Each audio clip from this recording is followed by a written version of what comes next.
Hello everyone, how are you? And I expect you will be fine at your homes. And today I'm going to teach you third poem, Keeping Quiet, written by Pablo Neruda. And Pablo Neruda is the pen name of Naftali Ricardo Reis Basalto, who was born in the town of Parral in Chile. तो नेरूडा जो है, ठीक है, वो pen name है। Pen name मतलब pseudo name, false name, कि उसने अपने ट्रू नेम के अंडर ये पोइम जो है पब्लिश नहीं करवाई है। And in this poem the poet brings out the importance of quite introspection. Introspection मतलब अंदरूनी निरीक्षण करना, अपने आप को निरीक्षण करना अपने आप का, ठीक है, अंदर से। It can transform not only the life of an individual but also the face of the earth. And the poet says that it doesn't need much time to look within and examine oneself. और poet कहता है कि इस चीज़ के लिए कोई ज़्यादा time की ज़रूरत नहीं है कि किसी बंदे ने अपने आप को एग्जामाइन करना है, कि उसने घंटों बैठना है, ठीक है। उसे सिर्फ 12 तक काउंट करने की ज़रूरत है और अपने आप को निष्क्रिय करना है, ठीक है, बिल्कुल स्टिल करना है। किसी भी एक्टिविटी से किसी भी तरीके की कोई बात नहीं करनी और अपने आप को अंदर से इंट्रोस्पेक्ट करना है, ठीक है, अपने अंदर झांकना है। और अगर हर कोई इंसान ये कर ले तो डेफिनेटली जो अर्थ है वो स्वर्ग बन जाएगी। और ये इस तरीके का जो आइडिया है वो किस तरह से कन्वे करता है, let us read the poem and find out his methods. Now we will count to 12 and we will all keep still. हम 12 तक गिनेंगे, ठीक है, और बिल्कुल स्टिल हो जाएंगे, निष्क्रिय हो जाएंगे, किसी भी तरह की कोई भी एक्टिविटी है जो हम नहीं करेंगे। For once on the face of the earth let us not speak in any language. तो वो कहता है कि फॉर वंस, ठीक है, एक बार हमने क्या करना है, on the face of the अर्थ, ठीक है, इस ओकेशन पे हमने बिल्कुल शांत हो जाना है। Let us not speak in any language, हमने किसी भी लैंग्वेज में, ठीक है, ना मन की, ना आँखों की, ना शब्दों की, किसी भी लैंग्वेज में हमने किसी से कोई भी बात नहीं करनी है। Let us stop for 1 second, और हमने अपने आप को 1 सेकेंड के लिए बिल्कुल स्टॉप कर देना है।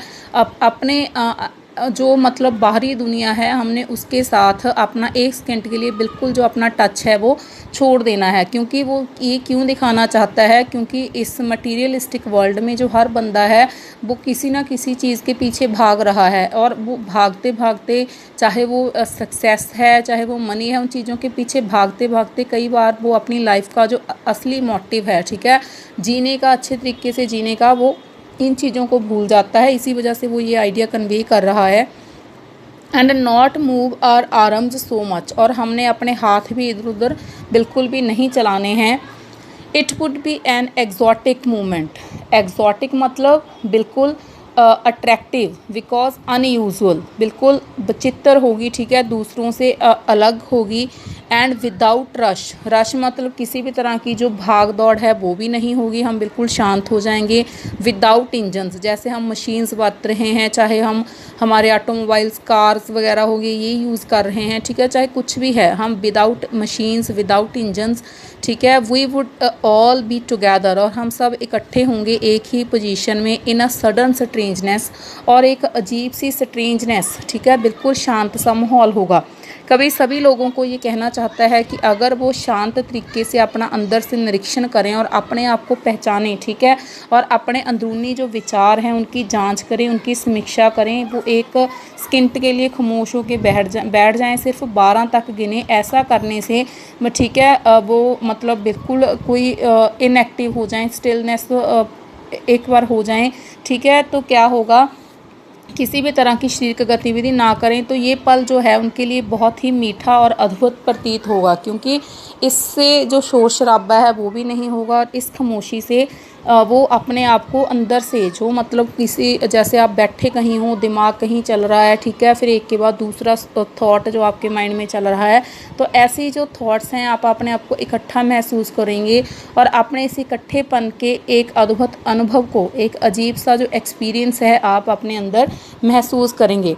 And in the second stanza, fishermen in the cold sea would not harm whales. तो वो दिखाता है कि अगर वो स्टिलनेस, ठीक है, वो सडन स्ट्रेंजनेस आ जाती है, उन चीज़ों का इफ़ेक्ट क्या होगा, fishermen in the cold sea would not harm whales. और जो फिशरमैन हैं, ठीक है, वो बहुत सी वेल्स को, बहुत सी मच्छियों को मार रहे हैं, तो वो उनको हार्म करना, नुकसान करना छोड़ देंगे। वो सिर्फ उतनी ही फ़िश का जो है हॉन्ट करेंगे, शिकार करेंगे, जितनी उन्हें अपनी नीड के लिए चाहिए, ना कि ज़्यादा ग्रीड के कारण उन एक्वेटिक एनिमल्स का नुकसान करेंगे।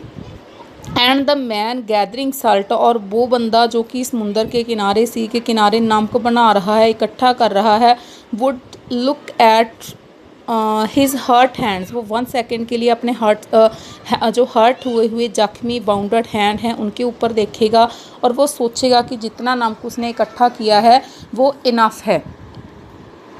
And then those who prepare green wars, और वो जो ग्रीन वॉर्स प्रपेयर कर रहे हैं, ग्रीन वॉर का मतलब, ठीक है, जो अभी मतलब नए नए तरीके से नए युद्ध की तैयारियां कर रहे हैं। वॉर विद द गैस, जैसे कि गैस का हो गया, वॉर विद द फायर, जो कि न्यूक्लियर ऐसी चीज़ें बना रहे हैं। विक्ट्री, तो वो सोचेंगे विक्ट्री विद नो सर्वाइवर्स, कि वो ऐसी जीत का भी क्या करेंगे जब इन गैसेस के, जब फायर की जो वॉर होगी उसके बाद कोई ज़िंदा ही ना बचा।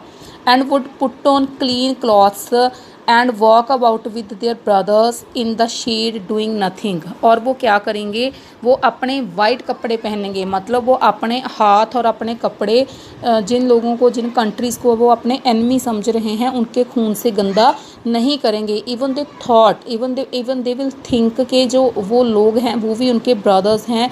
And in the shade of doing nothing, और इस तरीके से वो किसी भी तरह का कोई भी नुकसान है जो किसी के साथ नहीं करेंगे। What I want should not be confuse, मैं जो चाहता हूँ वो बिल्कुल भी कन्फ्यूज़ करने वाली चीज़ नहीं है, क्योंकि पोइट के कहने का मतलब ये नहीं है कि हम टोटल इनएक्टिव हो जाएं, बिल्कुल स्टिल हो जाएं, कि कोई काम ही ना करें। ये कुछ स्किंटों की बात कर रहा है वो। With total inactivity life is what it is about, वो कहता है कि ज़िंदगी वो है जिसकी बात मैं कर रहा हूँ। लेकिन जिस भाग दौड़ में वो बंदा मटीरियलिस्टिक लाइफ के पीछे दौड़ रहा है, वो मृत्यु की तरफ जा रही है। उसमें इस लाइफ में बंदा जीता कब है, ठीक है, ये कर लिया, वो कर लिया, अभी ये करना बाकी है, मतलब उसके पास खुद के लिए टाइम नहीं है। अगर खुद के लिए टाइम नहीं है तो फिर लाइफ क्या है। तो वो बताना चाहता है कि मैं जिस चीज़ की बात कर रहा हूँ वो लाइफ है। And I want no truck with death, no truck with मतलब नो कनेक्शन, मेरा डेथ के साथ किसी भी तरह का कोई भी कनेक्शन नहीं है।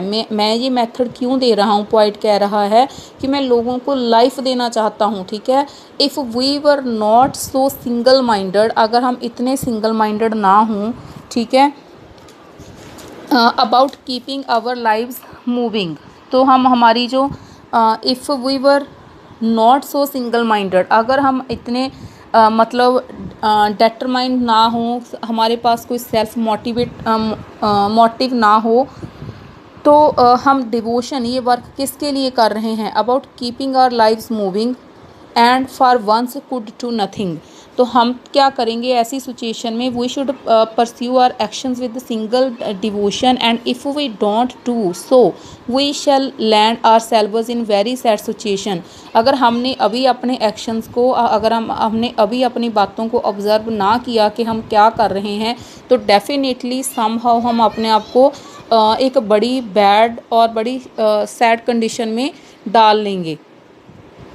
And for once could do nothing perhaps a huge silence, और एक बड़ी सी साइलेंस होगी। And might interact this sadness, और ये जो सैडनेस होगी, ठीक है, ये किसी the only way to stop such thing, और ऐसी जो घटनाएं हैं, ऐसी जो बड़ी साइलेंस है, मतलब बिल्कुल दुनिया का विनाश होने से रोकने के लिए हमें क्या करना होगा, गो इनटू ग्रेट साइलेंस। हमें क्या करना है, ग्रेट साइलेंस के अंदर जाना है। ग्रेट साइलेंस मतलब वो साइलेंस जिस साइलेंस को फॉलो करके आप अपने आप को ऑब्जर्व कर सको और अपने विचारों को, अपने इंट्रोस्पेक्शन कर सको, अपनी समीक्षा कर सको अंदर से।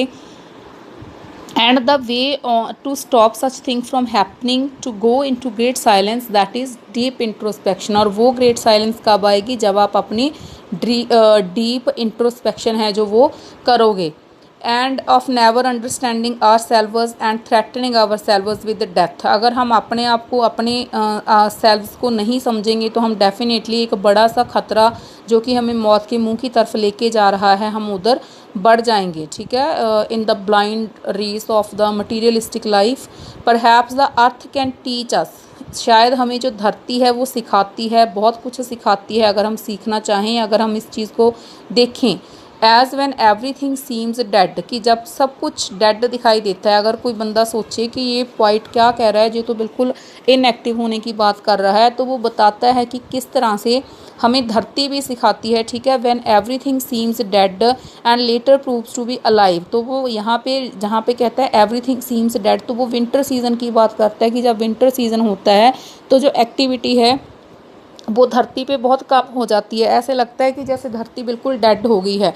बट आफ्टर दैट लेटर क्या आता है, स्प्रिंग सीज़न आता है, प्रूव्स टू बी अलाइव, और हर एक ट्री लगा लो, हर एक इंसान लगा लो, पहले से ज़्यादा एक्टिव हो जाता है। वेदर होता है जो they will be quite fine in the comparison of the winter season.